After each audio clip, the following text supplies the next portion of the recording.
Pengertian membaca. Membaca adalah kegiatan melihat tulisan bacaan yang dapat kita baca dan memahami apa yang kita baca. Dan tujuan kita membaca itu kita dapat informasi yang kita baca tersebut. Jenis-jenis membaca nyaring. Nah, membaca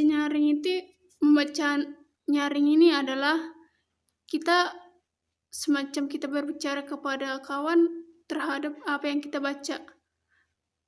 Sedangkan membaca dalam hati adalah kita membaca sebuah buku dan kita lebih fokus kepada bacaan tersebut. Membaca intensif adalah membaca semua buku agar apa yang kita baca itu memperluas wawasan kita. Sedangkan membaca intensif adalah membaca satu gagasan yang cukup menarik untuk kita.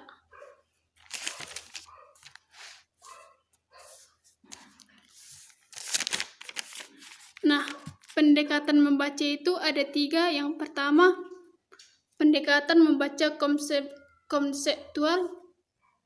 Yang kedua, empirikal. Dan yang ketiga, eksperimental. Nah, yang pendekatan pertama merupakan membaca sebuah kalimat yang sudah ditulis di buku. Yang kedua, membaca memberikan informasi yang berkesan dengan latihan membaca dan memahami apa yang kita baca. Pengertian pendekatan membaca eksperimental yang ketiga, membaca sesuai apa yang diteliti dan dipelajari dan yang kita paparkan supaya diingat kembali.